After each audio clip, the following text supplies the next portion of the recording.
Oldon i gymryd cic gornel gynta'r gêm! Ac mae'r bêl yn cael ei ffenio'n gampus i'r hwyd ac Evans sydd wedi chael am ergyd i Wrecsam, am gychwyn i Caerdydd. A mewn llai na 7 munud, mae Caerdydd ar y blaen. Pêl dda fewn i'r cwrt Cosby, flick on gan Shannon Evans, great o gol. Dwi'n meddwl mae'n dod oddi ar pen wel gwrs rwy'n meddwl. Mae'n neud mor dda i mynd o flaen a amddiffynwr fan'na, a mae taldrai'n helpu hynna. O, mae hwnna'n bas lac gan Phoebe Davies, syth at Billingham yn y berig fan hyn. Billingham ystyried pob opsiwn. Ac yn y diwedd yn oed i gormod, mae'n mynd i gael ail gyfle. A gwaith da, pwysig gan Liz Craven, a mae'n gic gornel. Mae pawb yn gweld Billingham yn gallu gwneud pethau fel yna, felly diddorol i gweld sut mae hi'n neud am y weddill y gêm yma. Cic gornel arall, a dyma sut ddoth unig gol y gêm hyd yn hyn. A mae Evans ar y llinell 6 yn aros eto bêl yn hongian. O, mae Craven yn cael cyffyrddiad, mae'r postyn yn cael cyffyrddiad hefyd. Ie, mae'r cic cornel gan Oldon yn arbennig achos mae'n cyrlio at y postyn pellaf yna. A mae'n anodd i amddiffyn hynna yn y gwynt yma. Pediad da gan Billingham, mae hi di aros i lawr. Ac yn y cyfamser, o, nawr te.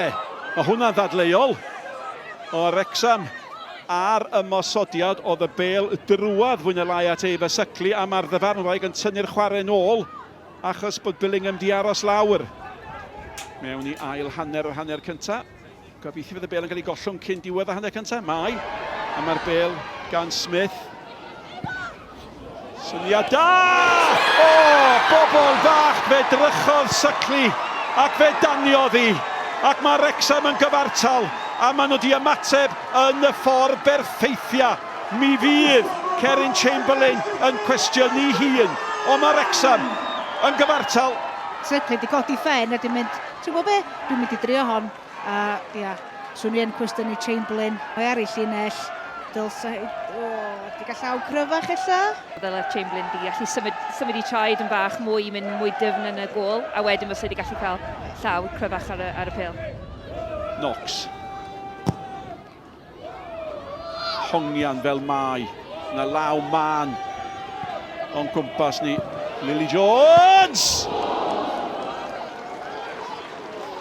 Wel, dim byd i golli. Oedd na ambell un o'r dorf yn sgrechian. Seitha, mi nath hi. Mae pawb yn gweld bod Lily Jones yn gallu gwneud hyn, a mae just yn mynd ochr anghywir i'r postyn. Dyn o le, yng nghanol y cae. Hwna'n bêl ar ferchog! Oedd na gam sefyll, oedd mi oedd na. Ond am chwip o ergyd ac am bas i'r cwrt. Mae'n pas arbennig o dda, cyffyrddiad da gan Hillia Knox fan'na, wedyn ie, Siom bod i offside. Dyma cyfle ola yr hanner cyntaf yma. Mackenzie Oldon sy'n cael cymryd y gic. O, mae'n dod oddi ar y bar, a mae'n hyd at copod mewn gymaint o le. Ac am ddyfam ar ddiwedd yr hanner cyntaf. A mae Caerdydd yn ôl ar y blaen. Am ddiffyn llac. A mae Caerdydd yn ei seithfed neb. O, mam bach Wrecsam. Nath pob jyst sefyll yn llonydd. A da iawn Michaela Cookie oedd y cyntaf i reactio i'r bêl yn dod o gar y traws da. Llwyth o le yn y cwrt iddi. Gorffan i'n hawdd yn y diwedd. Os na gyfleoedd arall yng Nghyntffon. Yr hanner cyntaf yma, y bêl at Barker. Barker yn troi, sbiwch ar y cysau glas o'i chwmpas i. Mae gan Lily Jones. Lily Jones nôl mewn, ond hi'n bwysig bod y cyffyrddiad yn dod oddi ar y golwr yn gywir. A mae'r cyfle di mynd, a mae Caerdydd yn mynd i gael mewn ar yr egwyl ar y blaen. Oedd hwn yn cyfle arbennig o dda i Wrecsam. Ymateb arbennig o dda gen Wrecsam ar ôl y gôl. Barker. Cyfle Wrecsam fan hyn, ac oedd hi'n bwysig bod y golwr yn gwylio honna yr holl ffordd, a fe ddaliodd i gafel ar y bêl. Hafi aeth arodd hi, a Hafi yn ei hymddangosiad cyntaf dros Wrecsam yn dod mor agos at y galle hi. A'r cwestiwn ydy, a nath y bêl groesi'r llinell? Dwi'm yn meddwl. Hafi wedi codi ffen, gweld y golwr chydig bach yn ei llinell, ond ddim cweit mor uchel ag ergyd Suckley. Pas dda Francis Jones.